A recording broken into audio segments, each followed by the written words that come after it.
e eu tenho certeza que vai fazer na tua vida também. Pai, nós queremos te agradecer nessa manhã pela vida do pastor Lucinho, pela vida da sua esposa, dos seus filhos, pelo propósito, pelo depósito que o Senhor tem colocado dentro dessa família, Senhor. E nós te pedimos, Pai, que o teu Espírito tenha liberdade de levantá-lo como profeta nesse lugar, de levantá-lo como a tua boca nesse lugar, como arauto, trazer uma mensagem que possa impactar não somente os nossos corações, mas mudar a rotina da nossa vida, fazendo com que avivamento e reforma possa ser, meu Deus, a direção para esse tempo que o Senhor tem estabelecido para a nossa geração. Levanta o teu filho, nós pedimos, Pai, que o Senhor guarde, cerque esse homem, cerque a sua esposa, seus filhos, com anjos, com pessoas, com informações e com uma conexão poderosa com o teu Espírito, para que ele cumpra toda a sua jornada enquanto vida aqui na terra, em nome de Jesus, amém. Dê mais uma salva de palmas nessa manhã, glória a Deus. Tem algum louco por Jesus aí? Toma o seu lugar. Como eu estou feliz de estar aqui hoje, nessa manhã, para celebrar o Senhor com vocês. A minha avó está querendo me trair, mas eu disse para ela que não vai ter para ela não, né? Não se engane nessa manhã, a voz está rouca, mas tem muita loucura por Jesus aqui dentro. E eu quero que nessa manhã, nessa conferência, sabia que essa conferência se chamava Fogo no Cerrado? Era uma coisa só para o Cerrado, mas aí agora é conferência global, porque o que vai acontecer é que você vai levar esse fogo para onde você mora, para o seu lugar. E a partir da capital do país, nós vamos ver um fogo, um avivamento e uma reforma chegar nos 4 cantos da nação e no mundo. E o pastor JB tem sido levantado por Deus para ser essa pessoa que consegue realmente unir num time só tanta gente boa, tanta gente ungida. Hoje mesmo ainda tem tanta coisa legal para acontecer aqui. Eu queria te pedir que você realmente, dentro da medida do possível, cancelasse aí a sua vida toda, o que fosse que você tem para fazer, e viesse para cá esses dias todos para receber mais do Senhor. Quero que você abra sua Bíblia comigo em Lucas capítulo 1. Lucas capítulo 1, nós vamos ler o verso 80. Enquanto você abre, quero te dizer que ali no estande você pode adquirir todo o nosso material. São 18 livros, alguns que foram lançados recentemente pela Central Gospel, através do pastor Silas Malafaia, e também os nossos DVDs, que são quase 100 títulos também. Você pode levar um pouco dessa gasolina e dessa loucura para sua casa, para sua família. Quero também te convidar, quando for a Belo Horizonte, a dar uma passada ali na nossa igreja, Igreja Batista Lagoinha. Eu trago um abraço do pastor Márcio Valadão para vocês, e queria que vocês também, por fim, dessem uma visitada lá depois no meu site, prlucinho.com.br. Dizem que é o site de pastor mais louco do país todo, é o meu, mas não podia ser de outro jeito, tem que ser louco mesmo, porque o que a gente tem que passar é que a gente tem que viver uma vida muito louca, muito doida pelo Senhor. Então, depois você dá uma navegada lá e entra no nosso site. Vamos ler então Lucas capítulo 1, verso 80. Quem ama a Bíblia aí? Vou tomando água aqui para a gente aguentar pregar bastante. E o menino crescia e se fortalecia em espírito, e viveu no deserto, até aparecer publicamente a Israel. A palavra dessa manhã, eu quero falar sobre treinamento. Treinando um louco por Jesus. 2 semanas atrás nós tivemos na cidade de Belo Horizonte o UFC 147, 148, nem sei qual. E os lutadores me ligaram para que eu fosse lá no hotel onde eles estavam, para a gente orar. E chegando lá, estavam lá os lutadores todos, e eu entrei no quarto de um deles, meu amigo Rodrigo Dan. E o Rodrigo Dan, ele é crente, ele é da igreja de um querido amigo meu, pastor Simon Araújo, lá de Vila Velha. E o Rodrigo, ele tinha uma luta muito difícil pela frente. E o Rodrigo estava desesperado, porque o treinamento para você se tornar um lutador de MMA é uma coisa que não existe. Vou tentar resumir para vocês a cena de quando eu entrei no quarto dele. Ele estava se picando com uma agulha, tentando achar uma veia, a cama ensopada de sangue, ele tentando pegar uma veia para aplicar um remédio nele mesmo, vários remédios em cima da cama, ele muito nervoso. Naquele dia ele já tinha desmaiado 3 vezes, uma das vezes ele desmaiou dentro da sauna, porque ele tinha que perder o peso para bater o peso. Vocês sabem que um dia antes da luta, você tem que ir lá para a pesagem e você tem que bater o peso da categoria que você está lutando. E o Rodrigo não tinha batido o peso e ele entrou para a sauna, ficou 8 horas, não é 8 minutos, nem 80 minutos, 8 horas dentro da sauna. Ele desmaiou dentro da sauna, tiveram que tirá-lo de lá, reanimaram, não podia tomar nada, porque se tomasse qualquer coisa tinha que perder de novo. Voltou para dentro da sauna. E o Rodrigo, desesperado, não podia comer, não podia nada, estava muito nervoso. O médico não vinha para aplicar nele os remédios para ele aguentar. Um treinamento de quase 12 horas por dia. Fora o treinamento, ele não conseguia fazer mais nada. Completamente imerso no objetivo de entrar no octógono e ganhar uma luta. E quando eu cheguei no quarto, para piorar a situação, quando ele tinha ido lá fazer a pré-pesagem, o adversário dele, naquela hora que um fica bem pertinho do outro, o adversário xingou ele lá, falou algumas coisas com ele que mexeram com o Dan psicologicamente. E ele já muito fraco. Naquela hora ele tinha acabado de chegar da pesagem e em 12 horas ele engordou 13 quilos. 13 quilos. Porque depois que você pesa até a hora da luta, aí você tem que ganhar massa muscular. E ele comendo desesperadamente, logo depois da aplicação do remédio. Eu falei: Dan, você vai morrer. Ele falou: é, pastor, ou eu morro no treinamento ou eu morro no octógono. E eu prefiro morrer no treinamento. Quando ele falou: eu prefiro morrer no treinamento, o Espírito de Deus falou algo muito forte comigo. Anteontem pegaram o Anderson Silva no McDonald's com uns 200 filhos que ele tem. O Anderson Silva tem uns 200 filhos. E ele estava no McDonald's com os filhos dele. E alguém chegou: olha, o Anderson Silva, a televisão veio rápido. Que papelão, hein? Você comendo McDonald's. Ele falou assim: a luta acabou. O treinamento acabou. O Sonnen já sumiu e eu já venci. Agora eu não preciso treinar mais. E só porque você está falando isso aí, traz mais um Big Mac aí, por favor. Eu vi a entrevista do Anderson, tem 2, 3 dias isso. Ele no McDonald's comendo muito com a família, com uma vida completamente desregrada. Por quê? O desafio já tinha sido vencido. Uma coisa que Deus tem me incomodado muito nessa manhã. Eu queria pregar outras coisas. Eu meio que sou pregador de um sermão só. Mas o Senhor falou comigo: você vai falar de treinamento. Por quê? Porque se queremos avivamento e reforma, primeiro temos que ser treinados. A primeira pergunta que eu quero tentar responder nessa manhã é: o que Cristo quer de nós? O que Cristo quer de mim e de você? Ele quer nos treinar. Diga comigo: Ele quer me treinar.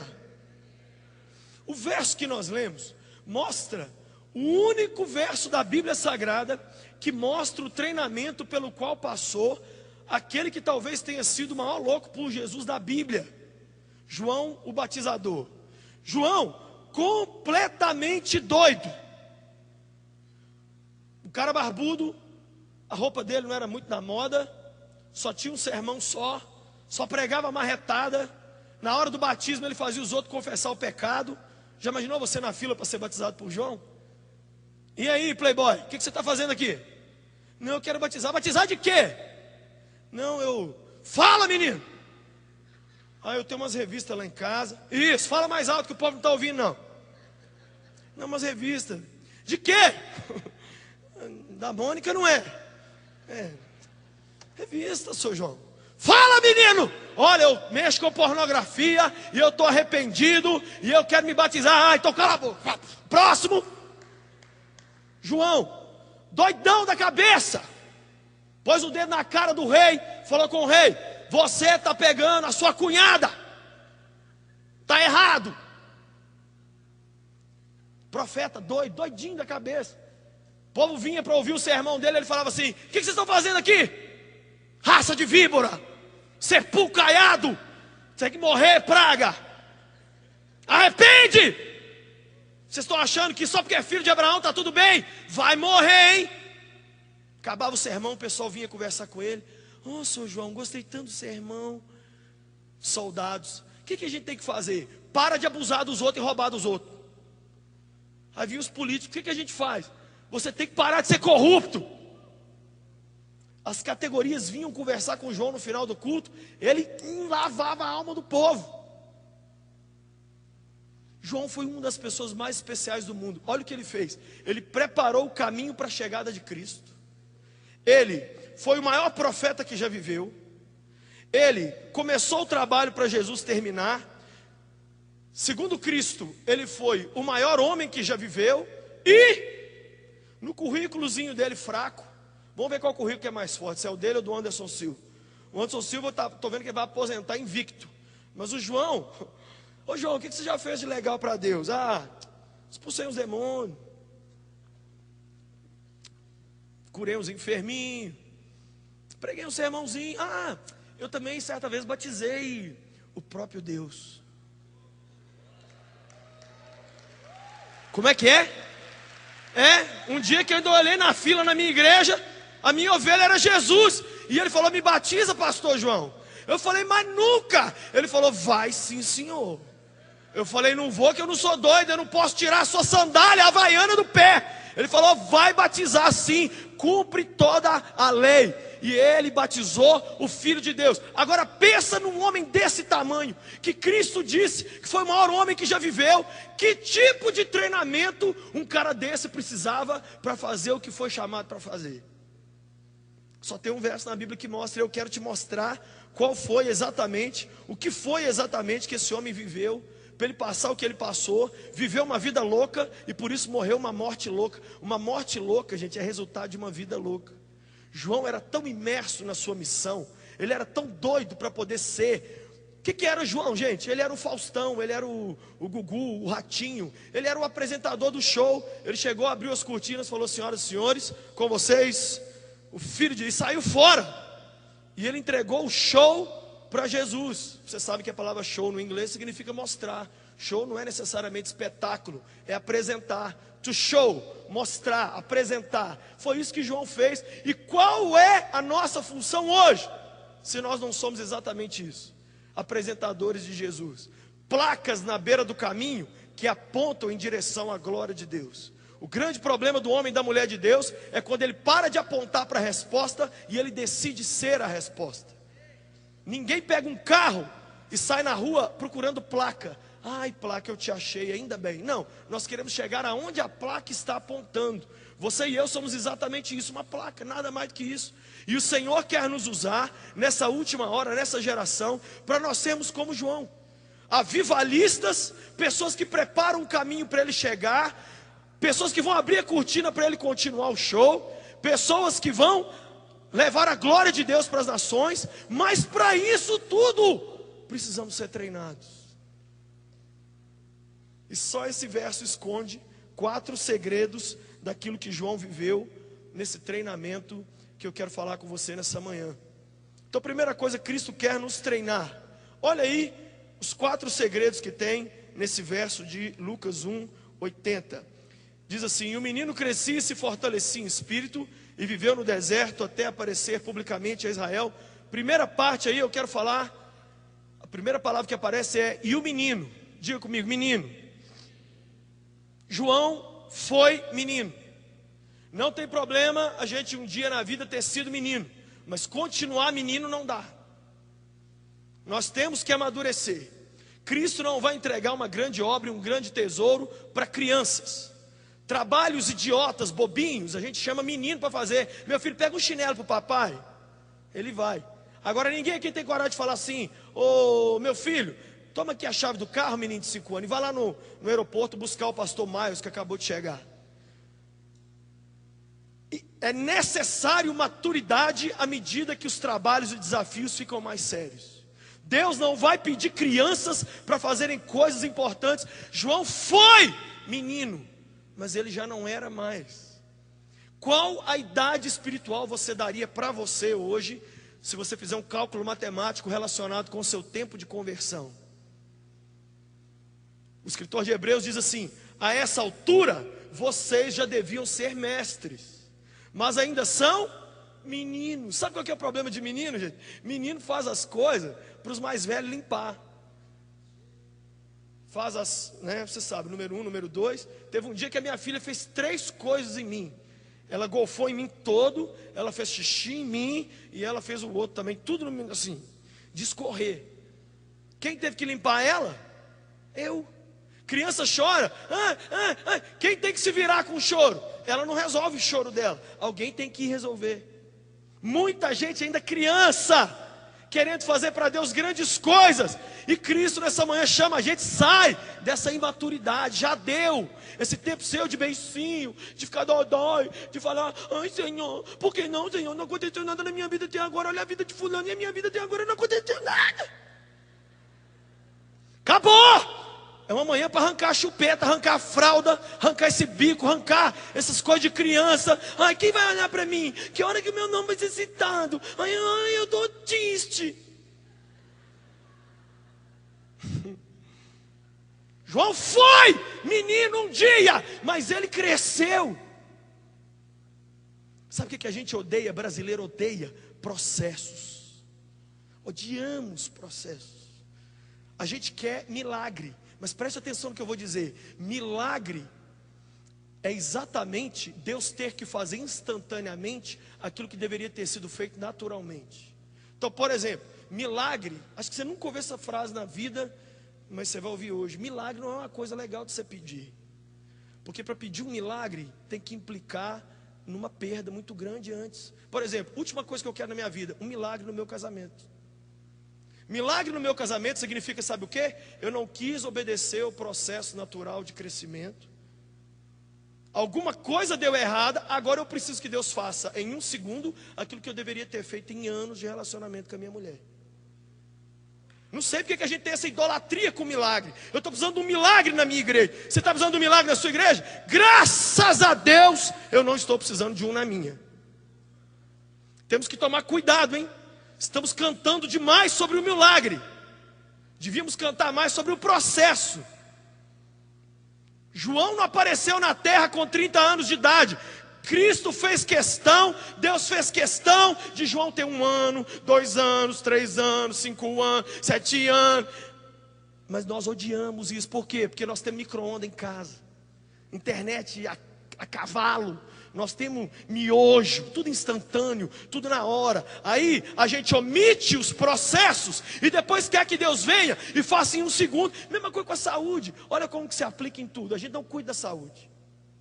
Aí depois: mestre, eu preciso de um milagre. Estou precisando de um milagre, mestre. Eu não dormi, não comi direito, não fiz exercício, acabei com a minha saúde. Agora, faz para mim em 1 segundo o processo de cuidar do meu corpo, que eu não levei em consideração durante anos. Odiamos processo. Mas Martin Luther King, aquele grande homem de Deus, não nasceu daquele jeito. John Wesley, não nasceu Wesley. Jonathan Edwards, não nasceu Jonathan Edwards. Billy Graham, não nasceu Billy Graham. Deus pôs todos eles sentados numa cadeira e falou: você quer mudar o mundo para mim? Fica aí na sala de aula até mofar.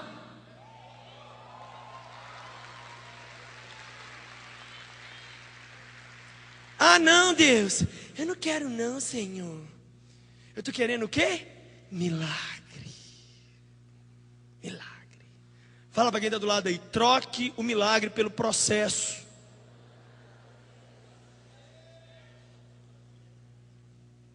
Um medo que eu tenho é de eu estar sendo e de eu estar fazendo em 2012 aquilo que Deus queria que eu estivesse sendo e fazendo em 2002. E aí eu acho que eu estou abafando, porque eu estou aqui nessa manhã pregando, e ele está assim. Você atrasou os processos, Lucinho. Como você atrasou os processos, o que eu consegui fazer com você aos 40 foi isso. Mas você faltou aula demais. Você se recusou a sentar na escola do Espírito Santo e deixar eu pôr matéria para dentro de você. Então, com o tanto de matéria que eu consegui te dar, é que eu estou fazendo pouco que eu estou fazendo. Mas, tudo bem, é o que você deixou. Um dia eu estava orando a Deus, e eu estava lá na minha torre de oração lá em casa. Eu construí um quarto de oração no 3º andar. E a minha cidade não chama Belo Horizonte à toa, tem um horizonte lindo. Eu estava olhando para o horizonte e falei, Deus, eu quero ir até o horizonte, depois eu quero passar do horizonte, e eu quero ir. Sabe o que eu falei? Deus, e aí, até onde o Senhor vai me levar? Sabe o que ele falou para mim? Até onde você me deixar te treinar. Você que vai limitar você. Você que vai limitar seu ministério, sua igreja, sua família, seus dons, seus sonhos, suas pregações. Você é o grande inimigo ou o grande amigo da sua própria caminhada com Deus. Ignorou o processo? Gente, se isso é verdade no mundo natural, não vai ser verdade no mundo espiritual? Você deixaria alguém pôr as mãos em você para fazer uma cirurgia que não tivesse se formado naquela área? Você deixaria? Se aqui na terra nós não deixamos, uma empresa nem contrata um piloto de avião que não tenha concluído o curso, por que é que você acha que o Senhor vai entregar tesouros preciosíssimos a pessoas que se recusaram a passar pelo processo? Segundo segredo que está aqui é o seguinte: primeiro, menino, ele era menino, ficou menino, mas cresceu. Segundo, ele se fortalecia, crescia e se fortalecia no, diga comigo, crescia e se fortalecia no espírito. Por quê? Porque antes da expansão externa, tem que haver um grande crescimento interno. Olha o palito de fósforo. Por que o palito de fósforo pega fogo rápido e apaga rápido? Ele não tem estrutura. O fogo pega numa vez e já pega apagando. Por quê? Não tem estrutura para baixo dele. Então muitos de nós somos assim. A gente vem em congressos, vem em retiros, Deus põe fogo já apagando. Por quê? Não tem estrutura. João não suportaria toda a fama e todas as entrevistas, e na Oprah, e na Marília Gabriela, e no Jô Soares. João não suportaria a moral que o próprio rei Herodes daria a ele, se ele primeiro não tivesse crescido por dentro. Quem já viu aqueles bonecos de posto de gasolina? É legal eles, não é? Apaga o ar do miserável para você ver. Porque não tem estrutura. O grande lance de Deus nunca foi nos fazer crescer aqui do lado de fora. O crescimento ou não crescimento do lado de fora é resultado do que a gente deixou ele fazer a gente crescer ou não crescer do lado de dentro. Então Jesus sentou João lá e falou: João, vou fazer você crescer e se fortalecer no espírito, porque o que você está para viver lá na frente, você não terá estrutura. Deus quer dar para a gente estrutura. Diga comigo, estrutura. E o único caminho para isso é buscar um crescimento espiritual sustentável. Quem já ouviu essa expressão relacionada à economia? Crescimento econômico sustentável. Olha o crescimento que é anormal, é esse aqui, ó. Que o gráfico é assim, ó. E o crescimento sustentável é assim, ó. Espiritualmente é a mesma coisa. Não existe download de bênçãos. Não existe, vem aqui no final que eu vou orar e eu vou colocar um churemicantas na sua vida aqui, e você vai sair daqui chupando cana, e tu te tornarás o apóstolo Paulo, aleluia. Isso é lenda, isso é Nárnia, isso é Sítio do Pica-Pau Amarelo, isso é Revistinha da Mônica. No mundo real, tem que ter crescimento sustentável. Como? Vou cantar para vocês, hein? Estou sem voz, mas vou cantar. Leia a Bíblia e faça a oração, faça a oração, faça a oração. Leia a Bíblia e faça a oração, se quiser crescer, se quiser crescer, se quiser crescer. O quê? Leia a Bíblia e faça a oração, se quiser crescer.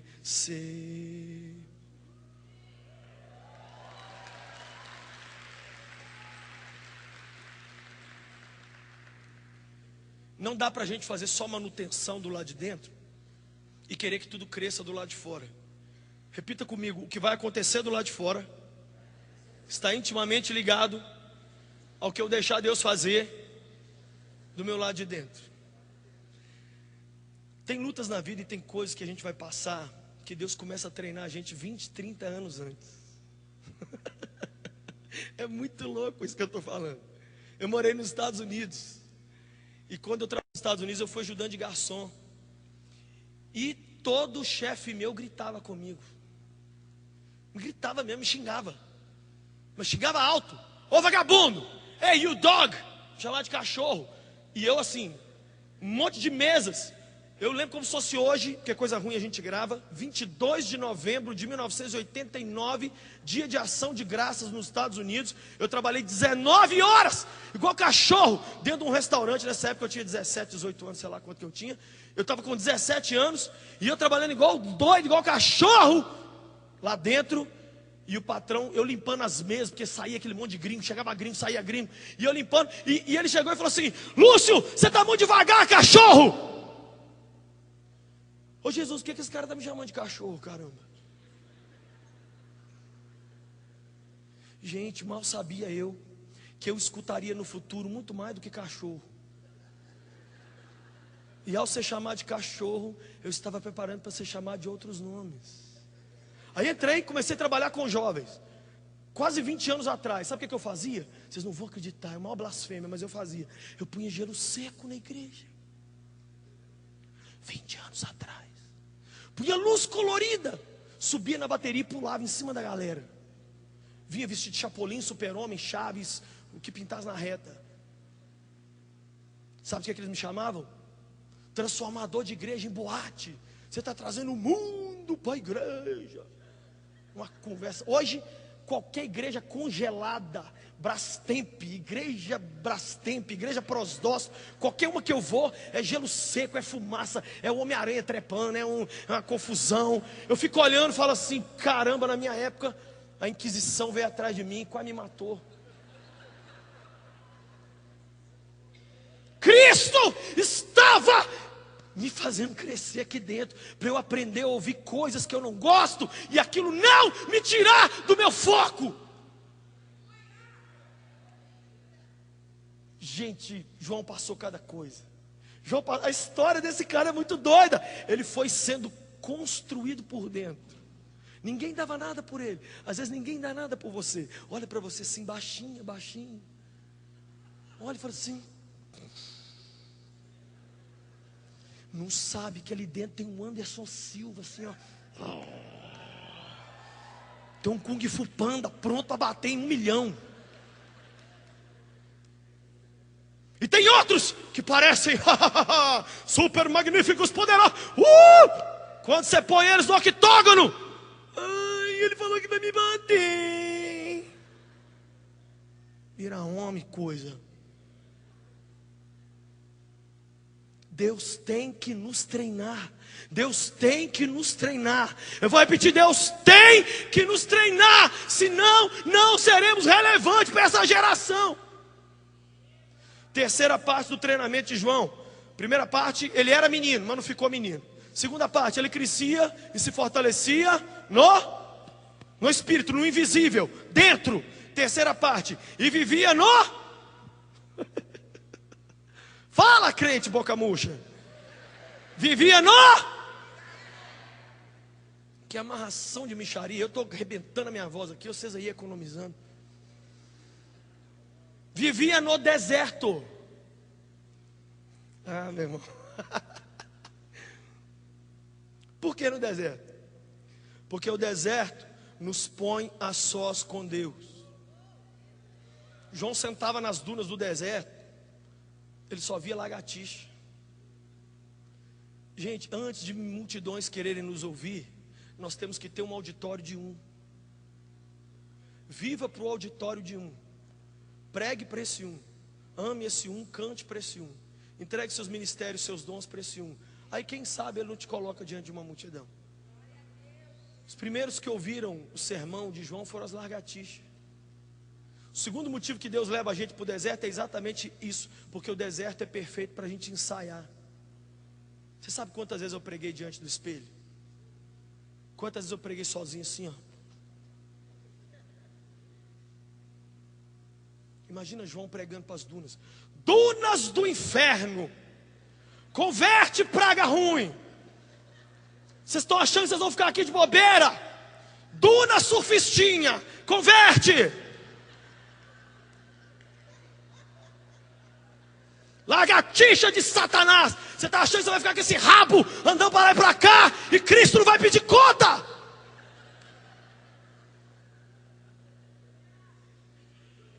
Ensaiou no deserto. O deserto é lugar para a gente ensaiar e é lugar para ficar sozinho. Outra coisa, o deserto é lugar que nos força a adaptar. Porque no deserto é quente de dia e frio de noite. Se você passa pelo treinamento no deserto, quando você sai do deserto, você aceita o elogio e aceita o xingamento. Aceita ter dinheiro, aceita não ter dinheiro. Aceita ter o seu nome para pregar na conferência global, ou ficar lá na porta e não ver um culto, nem ver o Thales Roberto pular igual um louco aqui hoje. Mas se você não passa pelo deserto, você não aguenta, você não tem adaptação. Você paga pau, você quebra. Gente, os estádios, o Mineirão lá em Belo Horizonte, ele balança muito. É o estádio do Brasil que mais balança na hora que sai gol. A prefeitura colocou agora mais 80 pilares, de tanto que o Mineirão balança. Aí teve que avisar a população: gente, o Mineirão não vai cair, porque na hora do gol ele balançava tanto. Mas o pessoal dizia: ele não vai cair exatamente porque ele balança, exatamente porque ele tem flexibilidade. Cristo quer nos treinar para a gente não quebrar com o primeiro calorzinho, com o primeiro friozinho. Aonde que é isso? No raio do deserto, meu irmão. O que mais? Deserto tira toda a frescura da gente. Está entrando areinha aqui, Jesus, me tira daqui. Engrossa essa voz, miserável. Come areia aí uns bocados de ano, antes de você andar no carpete. Ah não, eu já quero chegar. Gente, certa vez um pastor querido chegou com o carro dele lotado de cerâmica e saco de cimento para a construção da igreja. O pastor, presidente da igreja, com a calça arregaçada, tirando as coisas assim dentro do carro, veio passando o seminarista da igreja. Ô seminarista, me ajuda aqui. Ô pastor, eu não fui chamado para esse tipo de trabalho servil e braçal. Ô imbecil, então morre. Sua praga, você está fazendo o que aqui?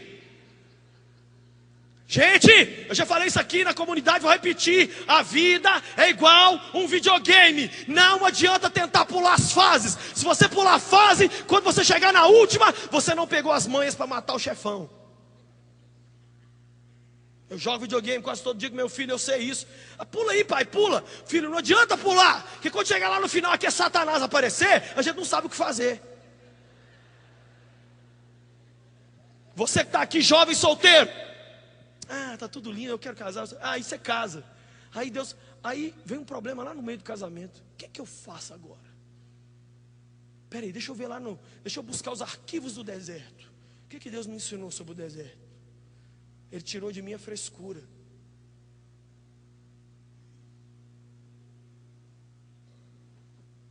O que mais o deserto faz? O deserto nos ensina a viver com pouco. Muitas pessoas estão vindo para a igreja e chega assim e diz assim: pastor, eu estou querendo trabalhar na igreja. Quanto que eu vou ganhar? Quando o querido pastor Jorge Linhares confiou em mim de me deixar trabalhar com os adolescentes da igreja de Getsemane, eu fiquei os 3 anos que eu trabalhei com os adolescentes sem ganhar nada. Nada. E fazendo tudo do meu bolso, Um dia ele me chamou e falou assim: olha aqui, você foi aprovado no teste. Eu falei: do quê? Eu nem sabia que eu estou fazendo teste. Você não me pediu nada. E tem um monte de obreiro aí cuidando de coisa muito menor, que chegou até um mês, já está me pedindo ticket, vale, gasolina, celular, salário, paga para minha faculdade, faz meu tratamento de dente. Quando ele falou: vou te dar R$150, eu me senti pecando. Eu estou pecando de pegar dinheiro da igreja. Eu não consigo imaginar a igreja como um lugar de tirar dinheiro. Igreja é lugar para a gente levar dinheiro.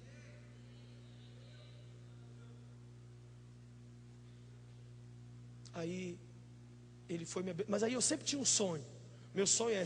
Sempre foi meu sonho, nunca precisar de dinheiro da igreja. Aí ele foi me abençoando, o pastor sempre aumentou meu salário. Agora no início do ano, quando eu saí da igreja de Getsemane com a bênção dele, fui para a Lagoinha, aí eu perdi meu salário. Falei: Que beleza. Eu vou realizar meu sonho. Eu vou viver hoje dos meus livros que eu vendo, das ofertas que eu ganho. Aí, cheguei na Lagoinha, o pastor Márcio, muito querido. Filho, vamos, você já quer começar a trabalhar? Nós já vamos te dar um salário. Eu falei, não, pastor, não vamos começar assim, não. Não quero. Não, mas você hoje precisa, você sustenta várias pessoas, tem gente trabalhando para... Eu não quero, não. Eu aprendi lá no deserto que não faltou nada. Não faltou nada quando eu era adolescente. Não faltou nada quando minha mãe morreu e deixou eu e minhas duas irmãs. Não faltou nada. Não faltou nada no início do meu casamento, quando eu tinha os móveis todos no chão, porque não tinha lugar nem para pôr televisão, nem para pôr nada. Não faltou nada. Deixa eu andar em cima do mar um pouquinho com Jesus. Deixa os 12 imbecil lá no barco.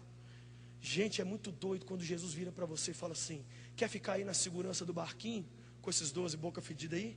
Ou quer vir dar um rolê doido comigo aqui em cima dessa água? Aqui em cima não tem muita regra não, Lucinho. Aqui em cima não tem muita lei. Aqui em cima não tem garantia de nada. Mas você depois vai poder pôr o dedo na cara dos 12 panaca e falar assim: eu andei sobre as águas e vocês não. Eu quero a segurança do barquinho.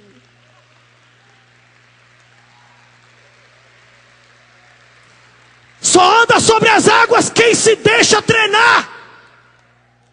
Se ele puder te treinar, você fala: Jesus, é nós nessa água aí, caramba. E você sai e dá rolé com ele. Eu pus uma frase no Twitter outro dia: eu prefiro afundar tentando andar com Cristo sobre as águas do que viver no doce e falsa segurança do barquinho, com 12 panaca me olhando. E aí, você está seguro? Eu estou seguro. E aí, como é que está tudo bem? Está tudo bem, está tudo bem. E com você, tudo bem, tudo bem, tudo bem. E está tudo bem, tudo bem, tudo bem.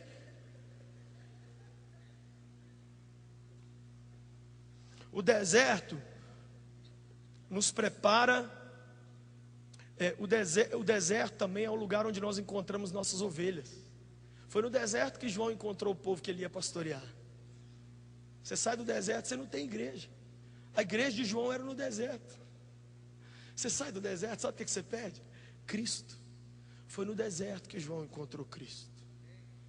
O que diz o Salmo 23? Ainda que eu ande pelo vale da sombra e da morte, não temerei mal algum. Por quê? Porque o Senhor pegou e desceu e foi lá no deserto comigo e deu rolé comigo no deserto. Andou comigo no deserto.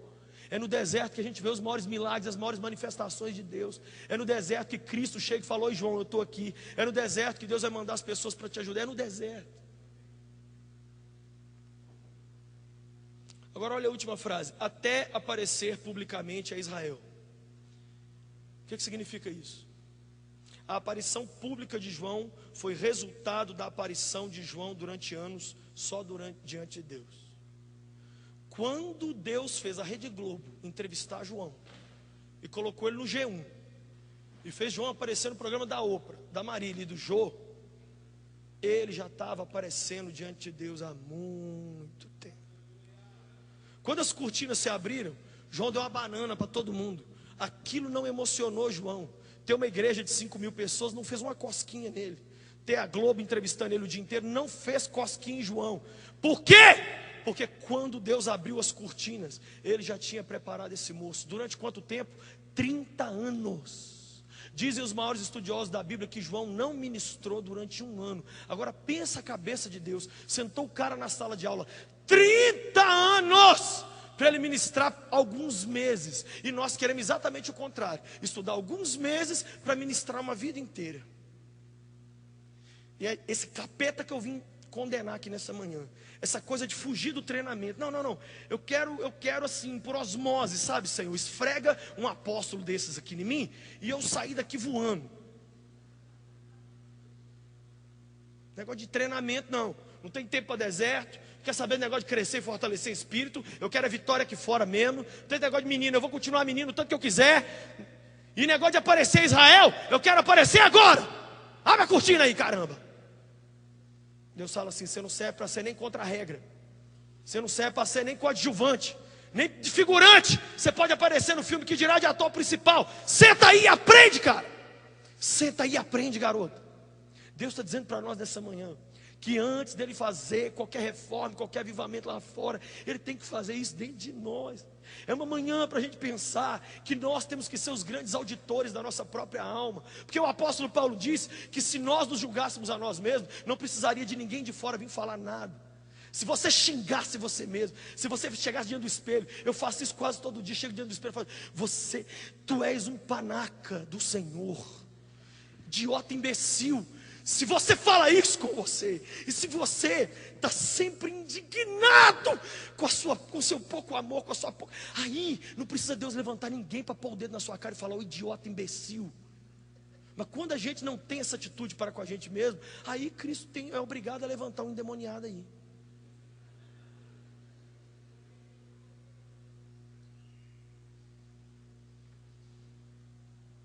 João não decepcionou Deus, mas fez tudo certo quando chegou a hora dele aparecer. João não ligou que o seu crescimento externo não estivesse ligado a milagres. Não aconteceu milagre no ministério de João, mas foi o maior homem. João nunca saiu do deserto, gente.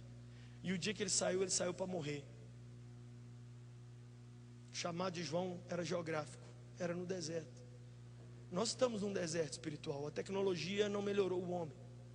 As pessoas estão perdidas, destruídas. O Senhor quer nos sarar. Pastor, para que esse treinamento? Para nos sarar. Sabe qual é a ideia que eu defendo? Que João tinha que ser tão treinado por Deus, que 1 minuto antes desse tempo de treinamento, ele não estava pronto para entrar em cena. Mas quando entrou, gente, fez tudo certinho. João era tão lesado na cabeça. Vê se tem pastor que faz isso aqui. 2 discípulos de João viraram para ele e falaram assim, mestre, aquele cara que você batizou ontem está ali. Ele falou assim, segue a ele, para de vir atrás de mim, ele é melhor que eu. Já viu algum pastor fazer isso? Que tipo de altruísmo e de espírito liberal Deus tem que treinar um cara para poder dar uma ordem dessa? Vai para outra igreja, pode ir. No dia que a capeta daquela menina endemoniada dançou lá o rebolation, eu quero tchu, eu quero tchá, João estava preparado porque ela ia pedir. Sabe qual é o sonho de Satanás? O sonho dele, que ele levanta de manhã cedo, fazendo oração, pedindo. O que o capeta mais quer na vida? A cabeça de um louco por Jesus numa bandeja de prata. Porque um cara louco por Jesus, uma mulher louca por Jesus, faz mais roubo no inferno do que 1 milhão de apóstolos e pastor imbecil.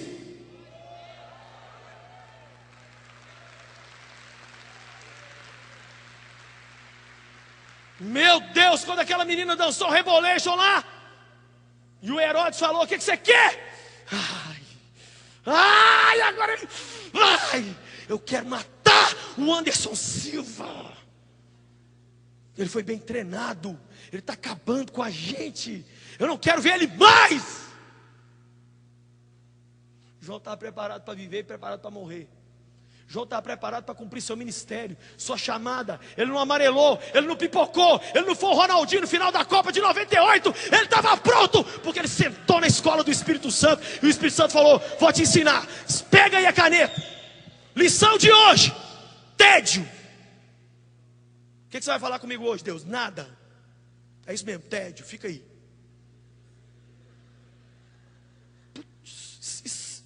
E seu treino? Fala nada não. Lição de amanhã, serviço. Pega gente pior que você, com a boca mais fedida que a sua, e vai servir. Vai lá fazer a feira para Dom Maria. Vai lá na casa do outro cortar a grama. Meu Deus, isso é treinamento, isso é Auschwitz, caramba. Lição de hoje, tudo que seu pai e sua mãe falar, você obedece. Eles não são nem crentes, eu não estou te perguntando nada. Lição de hoje, generosidade. Mete a mão no bolso aí e contribui. Eu não tenho nada, então dê o que você não tem. Lição de hoje, oração. Tá de brincadeira, com internet na minha casa eu vou ficar orando. Com TUF na televisão, com Copa do Mundo, as Olimpíadas chegando agora, eu vou ficar... Tá maluco, Jesus tá maluco. É o treinamento. Ele quer nos treinar. Ele quer nos treinar. Para quê? Para nos sarar. Gente, sabe qual que é o problema do mundo? É que os sábios estão em crise e os idiotas estão em paz. Quem podia mudar o mundo está em crise. Ai, meu Deus, será que vai acontecer? Ai, será? Como é que vai? E os idiotas? Vamos fazer churrasquinho. Eu quero tchu, eu quero tchau.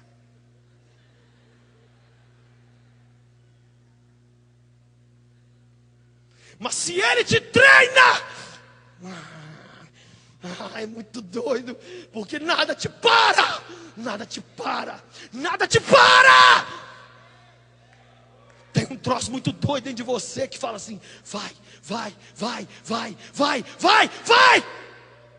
Fui outro dia pregar num lugar muito louco. Fui lá nos Estados Unidos pregar no Christ for the Nations, um dos maiores seminários do mundo. Fui falar uma semana inteira sobre ministério com jovens. Gente de 100 países sentada. Cheguei de manhã e falei assim: Jesus, o senhor é doido de me trazer aqui. Tem líder de jovem aqui de igreja de 10 mil, de 20 mil, de 50 mil. Tem líder de jovem aqui que já rodou o mundo. E agora eu vou falar agora de manhã com eles. Você vai falar: como assim? É muito emocionante que ele falou para mim. Ele falou assim: eu já pus tudo dentro de você ao longo dos anos que você precisa para vencer esse desafio. Já está aí dentro de você. Abre a boca e deixa sair o que eu te treinei. Aí eu ainda fiquei hesitando.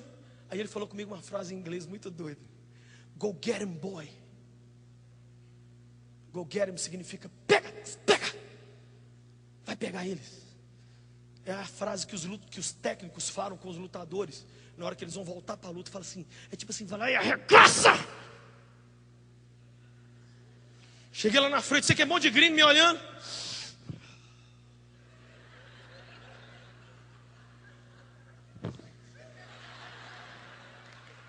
Deu um Hadouken.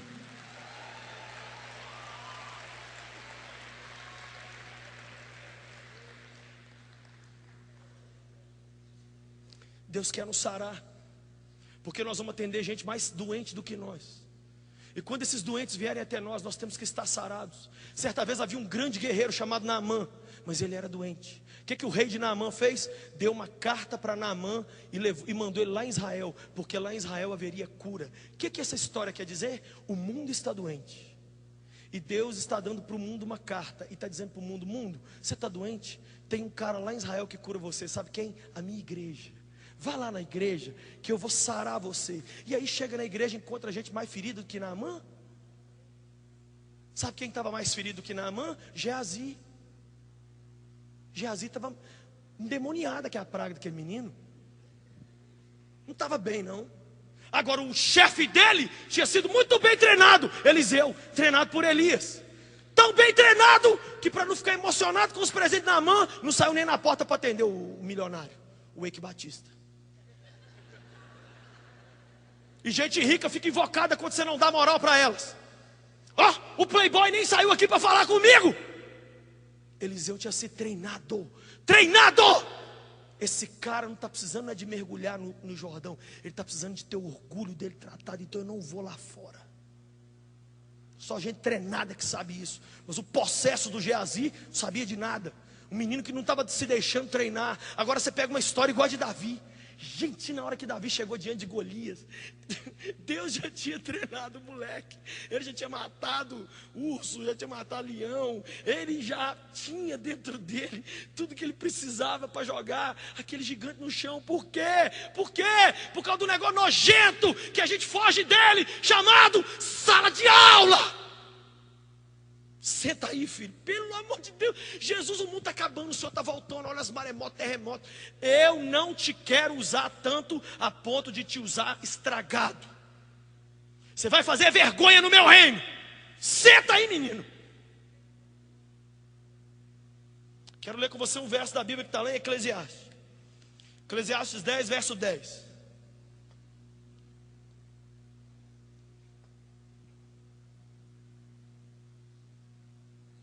Se o machado está cego e a sua lâmina não foi afiada, é preciso golpear com mais força.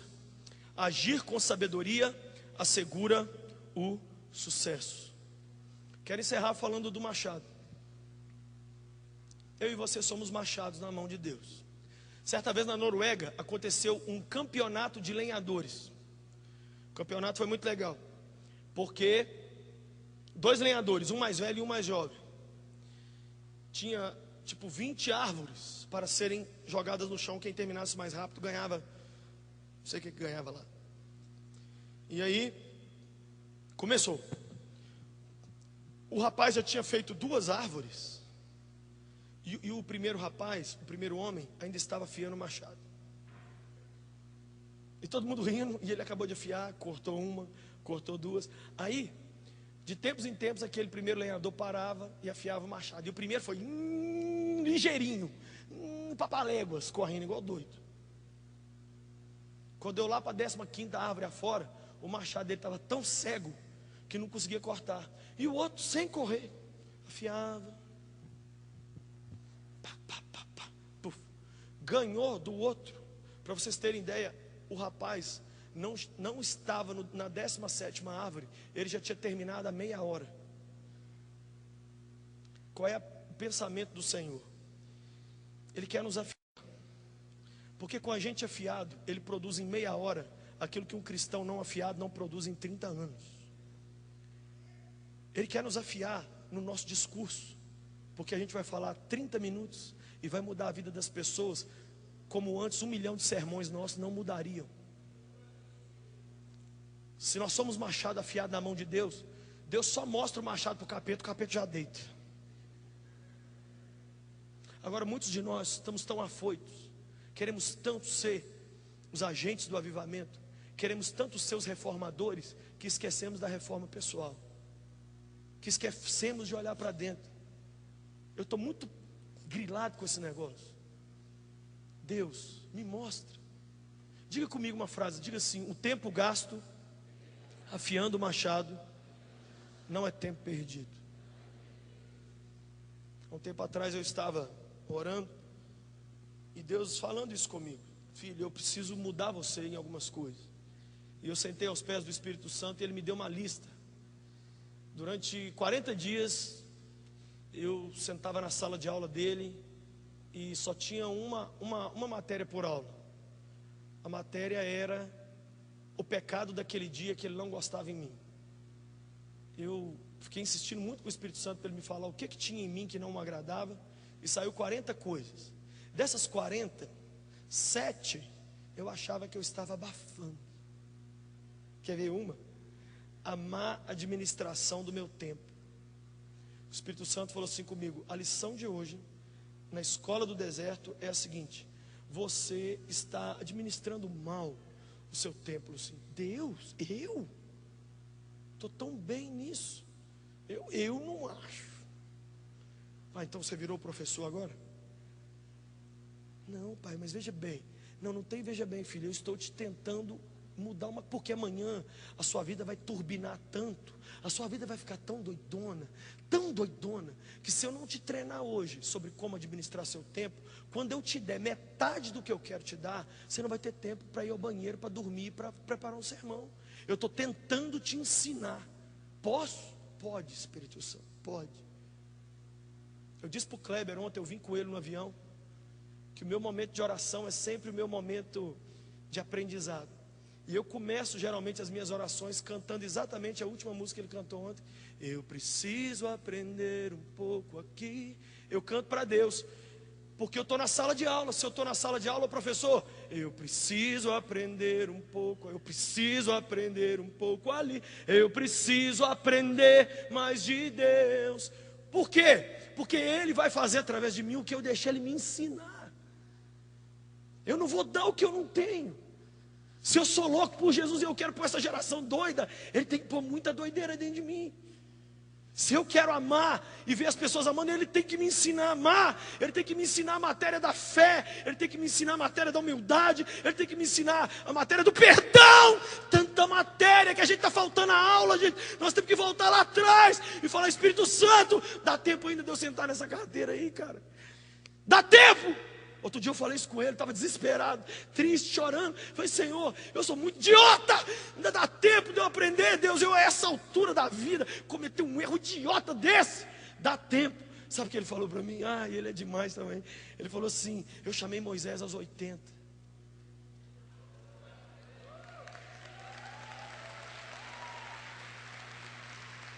Sabe o que ele disse para mim? Eu não estou preocupado com a sua idade biológica.